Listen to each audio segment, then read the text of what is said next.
In today's video, I want to talk to you about all these projects I have coming up in the near future. See what you think about them. That episode's coming right up.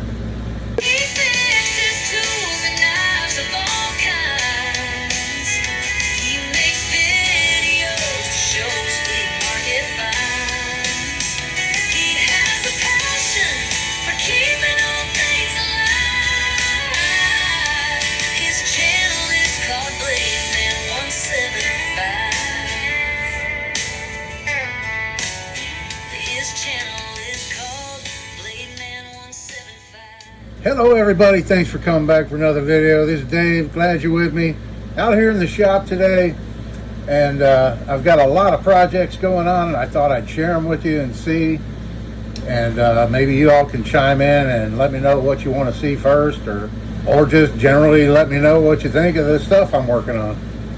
So I've got a number of things out here. I have 4 pocket knives left out of that last batch of the eBay knives. I have this Boker USA. I contacted Boker. I haven't heard back from them yet. The last time I contacted them, it took about a week, and asking them about a replacement badge, shield, emblem for this knife.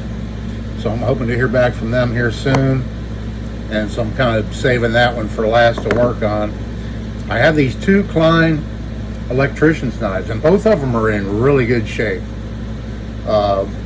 One has the typical plastic handle scales on it that you see, and it does have some, it is cracked right here at the spring pin on both scales, but it's superficial. It's not hurting it. They're not going to fall off or anything. The only thing I've done to this is I oiled these scales. I put some oil on them, a couple applications, and just let it soak in, because they get that white chalky, and I believe that comes from the natural oils in the plastic have dried up, and it causes that discoloration, that white chalkiness on these. So I did that a few days ago. It's been sitting with oil on them. I just wiped it off. I'll let it sit to the side and see if it comes back. But so far it's looking pretty good. Just with some oil on it, you know. This other one has the older type. I'm not sure what it is, handles, but I really like it. It's almost like a Bakelite material. I believe this to be an older one. This one says Klein & Sons on it, and the other one's Klein S4 on the blade. But both of these, the blades are in really good shape. They just need a good cleanup. It won't take long at all. This one here is going to look like brand new when I'm done. This one will look close to new, but both are in really good shape, so it's not going to take a whole lot of time to get those done. And then the 4th pocket knife out of that last batch from eBay is this Pakistan, and I wanted to talk a little bit about this. It's not a high dollar knife. You can probably pick these up for $5 on eBay. They're pretty cheap. But if there's anybody out there interested in pocket knives watching this, and you're interested in restoring them or anything, pick some of these up. They're great to practice on. You're not going to hurt the value of it by any kind of work you're going to do. So I've got a few ideas of modifications to do to this knife to make it look better, and maybe not necessarily function better, because the steel quality in these is very poor. I noticed a little bit ago that the blade alignment is off on this, and then closer examination I realized it's the blade that's actually bent. I don't know if that's showing up on camera, but it's got a bend in it, so that's easy to straighten out. You know, it's not a good knife for holding a good edge or anything like that, but it is a great knife to practice some techniques on. So I'll probably work on this one today, just play around with it, goof around out here, and show you some things you could do to a cheap knife like this, that once you perfect those skills, you could apply to a higher quality knife if you wanted to. Maybe not necessarily a highly collectible knife that you want to do any kind of modifications to that's going to hurt the value of it. But But if you're into custom knives, or even if you're a knife maker, you know, I mean, every day's a school day. It wouldn't hurt to get a little practice in on maybe some jimping or some kind of file work or etching on the blade. There's a million things you could do to a knife like this, and it'd be a great one to practice on. So that's those last 4 pocket knives that I have. So I've had this box of miniature knives sitting out here in the shop for a while. I plan to do a video on. I'm not sure how many's in here, maybe about a dozen or so little miniatures. I've got to clean some of those up. They've been sitting around for a while. Some of them I made. Some were actually manufactured.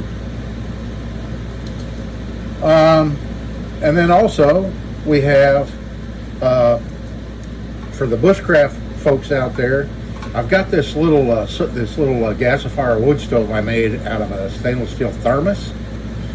And originally I had this part here, the pot holder, was in a ring, and I had a lot of trouble with it staying on there and being secure and stuff.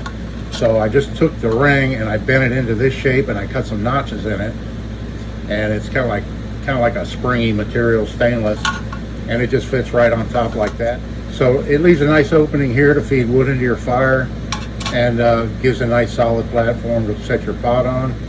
In my initial video I did on this stove, I tested it, and I had trouble with the fire trying to extinguish itself when I had this ring, so I was going to drill a bunch of holes in it so that it could get more air. And then too, a lot of you chimed in that are real knowledgeable about these style of stoves, and the preferred method is to pack it full of wood and then start the fire from the top and let it burn down. So I'm going to test this one again now with this pot stand on it, and I'll do it that way and let it burn down, and we'll see if it works any better. So I've got that planned in the future. I've got these 2 Kershaw knives. This one here I bought it quite a while back. It was pretty rusty. I got it where it operates nice now. Cleaned the rust off of it and everything, you can see. This is the only blade I have with it. I think these originally came with about 4 blades or something. There was a saw. I'd like to have the saw for it, and maybe a smaller blade for carving, whittling, whatever, and then all fit in a nice pouch or something like that for this knife. I really haven't done anything to it other than clean the rust off of it, and so I'm contemplating whether I should make blades for this or hunt around and buy them. I occasionally see them pop up on eBay with just the blades, but people are asking quite a bit of money for these, because if you have the full kit, it brings quite a bit of money if you have a full set with the case and everything. And this is all I have of that one.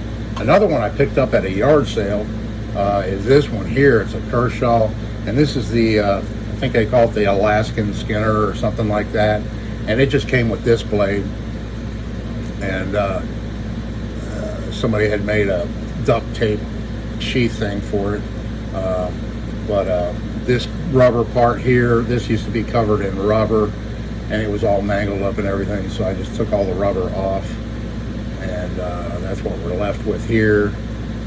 So it's more similar to this one now, and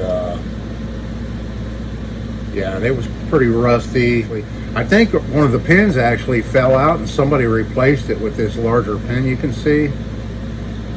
That doesn't look like the factory pin, so I think somebody had changed that out. So it fits pretty tight, and you want it to fit tight. You don't want it to flop open on its own, but it's actually a little bit too tight to easily open it. So yeah, I'll grind on that a little bit, fix up that pin that somebody put on it. And then the blade, you can see somebody took a Dremel or something, and I don't know what they were doing. This is stainless steel, but they kind of boogered up the blade there with all that. So I got to try it. It's pretty deep in some spots, but I'm going to try to get all that out and make the blade look better. It's not so much on this side, a little bit here, but mostly on this side. So I've got that to work on. And then last up, the project I'm most anxious to get started on and work on is going to be this one right here. I already picked out the stick I'm going to use. And here it is right here. And this is giant timber bamboo that I grow myself. And this is a nice straight one here. And this is 6 feet long. I'm 6'2", and you can see it's about 6 feet long. And this is going to be the base for the most advanced walking stick that I have ever made. And it's going to have so many features. It's going to be the ultimate survival walking stick. If it turns out like I hope,